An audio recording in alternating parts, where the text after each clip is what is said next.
ეგრეთ წოდებული გალის ადმინისტრაცია აფხაზეთის ტერიტორიაზე მცხოვრებ ქართველებს ცხოვრების გაუმჯობესების მიზნით ახალმოჩვენებით სიკეთეებს თავაზობს.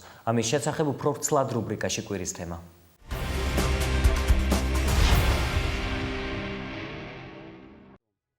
გალის რაიონი და იქ მცხოვრები ქართველობა აფხაზური ეგრეთ წოდებული ხელისუფლების მხრიდან მუდმივი ყურადღების ცენტრშია მოქცეული. ამ ბოლო დროს კი იზრდება ხაჯიმბას რეჟიმის წარმომადგენელთა მოჩვენებითი ლოიალური პოლიტიკა რაიონის ქართული მოსახლეობისადმი. გალის რაიონის ეგრეთ წოდებული ადმინისტრაციის ხელმძღვანელი თემურ ნადარაია აფხაზური მთავრობის ახალ აქტივობებს ახმაურებს. როგორიცაა განსაკუთრებული ეკონომიკური ზონის შექმნა, რაიონული ტელევიზია, ახალი საიტის ამოქმედება, გალის მცხოვრებლებისთვის ბინადრობის უფლების დამადასტურებელი მოწმობების გაცემა. როგორც თემურ ნადარაიამ პრესკონფერენციაზე აღნიშნა, მისი ინფორმაციით, გალის რაიონში მცხოვრები 17800 ადამიანიდან მხოლოდ მცირე ნაწილია აფხაზეთის მოქალაქე, დანარჩენები კი საქართველოს მოქალაქეები არიან. ამიტომ საჭიროა სათანადო ცვლილებების შეტანა აფხაზეთის ტერიტორიაზე მცხოვრები უცხო ქვეყნის მოქალაქეების სტატუსის შესახებ კანონში, რაც ბინადრობის უფლებით ცხოვრების საშუალებას მისცემს მათ, ვინც 1999 წლიდან მუდმივად ცხოვრობს აფხაზეთის ტერიტორიაზე, განმარტავს ნადარაია. მისივე ინფორმაციით ეგრეთ წოდებულმა პარლამენტმა მალე უნდა განიხილოს ეს საკითხი და გალის ეგრეთ წოდებული ადმინისტრაციის ხელმძღვანელი იმედოვნებს, რომ ეგრეთ წოდებული ხელისუფლება პასუხისმგებლობით მიუდგება საკითხის გადაწყვეტას და კანონში უცხო ქვეყნის მოქალაქეების სტატუსის შესახებ საჭირო შესწორებებს შეიტანს. თემურ ნადარაია გალის რაიონში განსაკუთრებული ეკონომიკური ზონის შექმნის შესახებ საუბრობს და აღნიშნავს, რომ პროექტი უკვე მზად არის, რათა უმოკლეს დროში აფხაზეთის ეგრეთ წოდებულ პრეზიდენტს წარედგინოს განსახილველად. ეგრეთ წოდებული მთავრობის მიერ ამ პროექტის მოწონება მნიშვნელოვანი ბიძგი იქნება ეგრეთ წოდებული ქვეყნის სოციალურ-ეკონომიკური განვითარებისთვის, ირწმუნება ნადარაია. ქართული მხარე თვლის, რომ აფხაზურ მხარეს კარგად ესმის გალის რაიონის პოლიტიკური და ეკონომიკური მნიშვნელობა. ამიტომაც მსგავსი განცხადებები და შემდგომი გადაწყვეტილებებიც გასაკვირი არ უნდა იყოს. ექსპერტები აფხაზური მხარის ახალ ინიციატივებში ქვედინებებს ხედავენ. ემზარ ჯგერენაიას თქმით, ეგრეთ წოდებული აფხაზური მთავრობა ცდილობს მოტყუების გზით ქართული მოსახლეობის მხარდაჭერა მოიპოვოს. ეს სიტუაცია გავს იმას სწორად, რომ გალის მოსახლეობა, რომელიც რუსეთთან სრული ასიმილაციის წინანდები იყო. სულ მე ვფიქრობ, მაგის მოთაფლა და მოგთამვა და მოსყიდვა ჭირდებათ, მე ეს მგონია. ჩემს მეზობელს რო ვეკითხები გალში, მიმდინარეობს სერიოზული მუშაობა იმისთვის, რომ მოგიქი გარდაქმნილი იქნას, ძალიანად და შეცვლილი იქნას ლანდშაფტი მოსახლეობისა იმ გალის რაიონში, იმიტომ რომ მუდმივად წინამძღოლი არიან, წინამძღოლობის ესეთი საყრდენია წინა პრეზიდენტის დროსაც და ეხლაც ანტირუსული კუთხით მომუშავე სერიოზული რაიონია და ბუნებრივია ამას ხედავენ. ბინადრობის უფლება ეს და საბუთების გამკაცრება ბოლო ხანებში დაიწყეს აფხაზური პასპორტების გაცემა. ეს პირდაპირ მიმართულია იურიდიულად ქართული მოსახლეობის რაოდენობის კლებისკენ, როცა თქვენ გაქვთ ბინადრობის უფლება, თქვენი შექმნით გალში არ ცხოვრობთ, მაგრამ შეგიძლიათ მოხვიდეთ, იმუშაოთ, იცხოვროთ და დროებით და გახვიდეთ. ამიტომ აქ ჩადებულია უზარმაზარი ნაღმი იმისა, რომ ხელოვნურად შეამცირონ გალის ქართული მოსახლეობა. ეს მე ვფიქრობ, როგორ შევძლოთ რა მექანიზმებით, არ ვიცი, ალბათ უფრო საერთაშორისო თანამდებობის დახმარებით და ორ ფორმატში, ჭუღურხენის ფორმატიც გამოვიყენოთ ამ კუთხით. მაგრამ ერთი რამე რომ ამას წინ უნდა აღუდგეთ ყველა ვარიანტში. ექსპერტი ლევან კიკნაძე გალში განსაკუთრებული ეკონომიკური ზონის შექმნას არარეალურად მიიჩნევს და ამ ინიციატივას აფხაზური მხარის იმ სცენარის ნაწილად თვლის, რასაც ეგრეთ წოდებული ხაჯიმბას ხელისუფლება წლების განმავლობაში გალში მცხოვრებლების მიმართ ატარებს. მისი განმარტებით, ბინადრობის უფლების მინიჭებით აფხაზური მხარე გალის მოსახლეობას პოლიტიკურ პროცესებში მონაწილეობის უფლებას ართმევს, რადგანაც ხაჯიმბას მისი რეაქციული პოლიტიკიდან გამომდინარე მორიგ საპრეზიდენტო არჩევნებში ამ ხალხის მხარდაჭერის იმედი არ აქვს. როდესაც აქვაბი გადააყენეს, ხაჯიმბამ გააკეთა ასეთი აქცენტი, რომ როგორმე გალის მოსახლეობა ჩამოეშორები არჩევნებიდან. ეხლა რა ხდება? ოპოზიცია წყალი შეუყრენა ხაჯიმბას. ეხლაც მიმდინარეობს იქ პროცესები, 3 კვირა მიწეს ხაჯიმბას და მოთხოვა ოპოზიციამ გადადგომა. ეხლა რაც შეეხება ამ კანონ პროექტს, რომელიც პირველი მოსმენით მიღებულია და წლის ბოლომდე ორივე მოსმენით უნდა იქნას მიღებული და უბრალოდ მომავალ წელს ეს კანონ პროექტი უნდა შევიდეს ძალაში. ამ კანონ პროექტით იცვლება პასპორტები აფხაზეთში. ამიტომ ძველი პასპორტი, რომელიც კიდევ შერჩენილი აქვთ ქართველებს და რომლებიც მალავენ, რომ ისინი არიან საქართველოს მოქალაქეები, ახალი პასპორტის გაცემის დროს დაუბლოკავენ და აღარ მიცემენ ახალ პასპორტს. ამ კატეგორიის მოქალაქეებს მიცემენ ბინადრობის უფლების დოკუმენტს. ბინადრობის დოკუმენტი არ აძლევს უფლებას მის მფლობელს იყიდოს ახალი უძრავი ქონება. უფლებას უტოვებს კონდეს ის რაც აქვს, მაგრამ ახლის უფლებას არ აძლევს და არ აძლევს უფლებას მიიღოს პოლიტიკურ პროცესებში მონაწილეობა. ეს რას ნიშნავს? მონაწილეობას მიაღებიებს ადგილობრივ არჩევნებში და მონაწილეობას არ მიაღებიებს საპრეზიდენტო არჩევნებში. გამოდის რომ თავის მიზანს ხაჯიმმა და მისმა კლანმა მიაღწია, უბრალოდ მიზანს აღწევს ამ კანონით.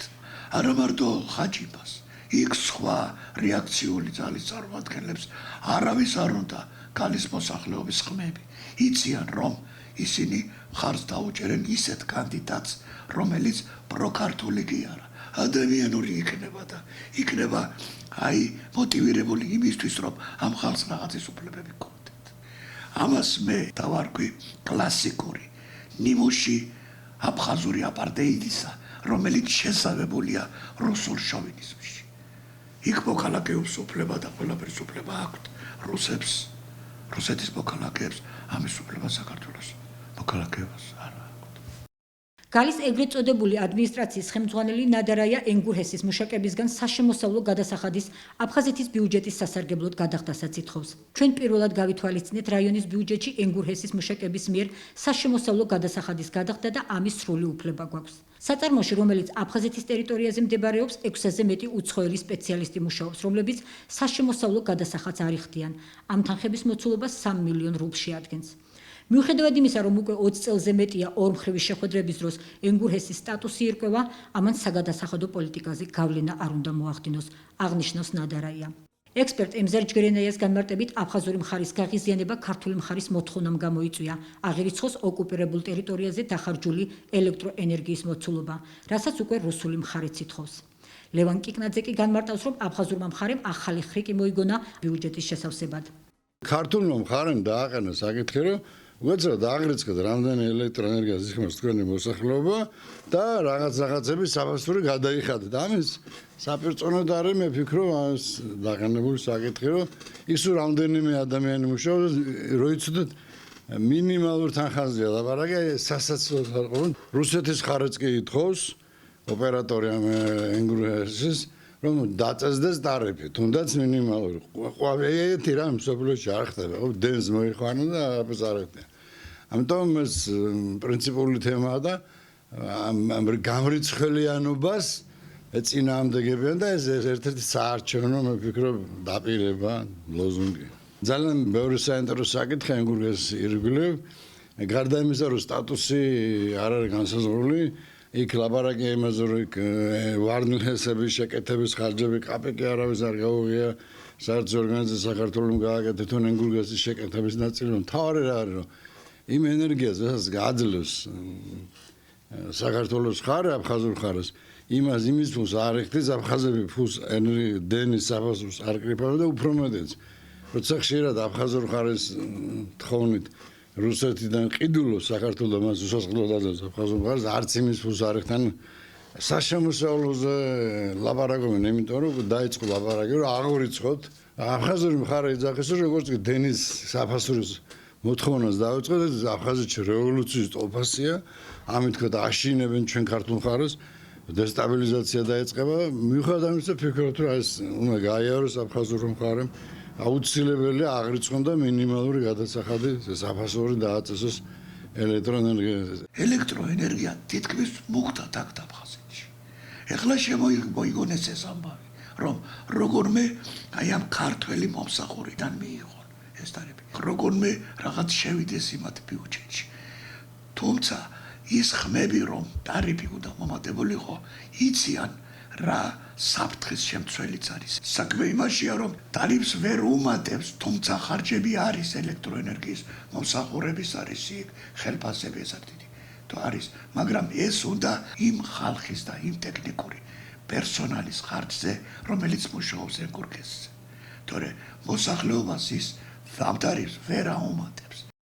თავის მხრივ ეგრეთ წოდებული პრეზიდენტი რაულ ხაჯიმბა ენერგეტიკის სფეროში არსებული პრობლემების გადაჭრის აუცილებლობაზე საუბრობს. ხაჯიმბა ხაზს უსვამს იმასაც, რომ სასწრაფოდ უნდა შემუშავდეს ისეთი მექანიზმი, რომელიც მომხმარებელს დაავალდებულებს დახარჯული ელექტროენერგიის საფასურის გადახდას. ეგრეთ წოდებული მთავრობის გადაწყვეტილებით მომხმარებელს ჩამოეწერება მოხმარებული ელექტროენერგიის ნახევარი, მაგრამ ხაჯიმბას განცხადებით მეორე ნახევრის საფასური მოსახლეობამ აუცილებლად უნდა გადაიხადოს. ეგრეთ წოდებული პრეზიდენტი ასევე ცდილობს დაარწმუნოს მოსახლეობა, რომ ელექტროენერგიაზე ტარიფების მომატება არ განიხილება. კომპანია ჩერნომორ ენერგოს გენერალური დირექტორი ასლან ბასარია აღნიშნავს, რომ საჭიროა გადაიჭრას ურჩი გადამხდელების საკითხი, რაც პირდაპირ მოქმედებს ელექტროენერგიის ხარისხზე. ოკუპირებულ აფხაზეთში შექმნილ მწვავე ეკონომიკურ ვითარებას ემატება პოლიტიკური დაძაბულობაც. ეგრეთ წოდებული პრეზიდენტის მიმართ უკმაყოფილება იზრდება და ოპოზიციური ძალების ბლოკი რაულ ხაჯიმბას უფლებამოსილების შეწყვეტისკენ მოუწოდებს. ამის შესახებ ოპოზიციური ძალების ბლოკის ერთ-ერთმა ლიდერმა, სოციალურ-ეკონომიკური და პოლიტიკური კვლევების ფონდის აპრას ხელმძღვანელმა ასლამ ჟანიემ განაცხადა. როგორც პარტია ამცახარას პოლიტსაბჭოს წევრი კოკოსკირი აღნიშნავს, ოპოზიცია სურდა რეფერენდუმზე გაერკვია, როგორ არის განწყობილი აფხაზი ხალხი მოქმედი ხელისუფლების მიმართ. თუმცა ხელისუფლებამ რეფერენდუმის ჩატარებაზე უარი განაცხადა. აფხაზეთში ბოლო დროს განვითარებული მოვლენების ფონზე ექსპერტები მიიჩნევენ, რომ საქართველოს ხელისუფლებამ მეტი ინიციატივები უნდა შესთავაზოს კონფლიქტის ზონაში მცხოვრებ მოსახლეობას და საინფორმაციო ომი სწორად უნდა წარმართოს. ის ტერიტორია ჩვენია, ის მოსახლეობა ჩვენია, მართალია ის სეპარატისტები და მათი ამხოლი ბევრი აზრშეცვლილია იქ არსებული ვაკუუმის გამო. ეს ვაკუუმი უნდა გავარღვიოთ. გავარღვიოთ და ყველა პირობა შევქმნათ, რათა იქ ვაჩვენოთ იმ მოსახლეობას, რომ თქვენს გვერდით ვდგავართ. ამას კლასიკური გაგებით საინფორმაციო ომი ეწოდება. საინფორმაციო ომი იქ გაცხადებული აქვთ რუსეთის სპეცსამსახურებს და თქვენ თუ ნახავთ და დააკვირდებით, რაც შუქდება იქ და რაც ქვეყნდება, ყველაფერი იმისკენ არის მიმართული, როგორმე დაგვაშორონ ჩვენ აფხაზეთის მოსახლეობასთან. საქართველოს ხელისუფლება წარმოაჩინონ მტრებად და ის მტრის ხატი დღესაც იქ ძალიან ძლიერად მოქმედებს და მოქმედებაშია. ამიტომ ვამბობ მე, რომ იქ უნდა შევქმნათ ჩვენ პირობები, რომ იმ ხალხს ვანახოთ ოპოზიციაში მყოფ ხალხს, რომ შენ თუ ებრძვი ხაჯიმბას ხელისუფლებას, შენ ებრძვი შენ დაღუპვისკენ მიმავალ გზებს და ამ დაღუპვისკენ მიმავალ გზების ერთადერთი მშველელი მხოლოდ ჩვენა ვართ ქართველები.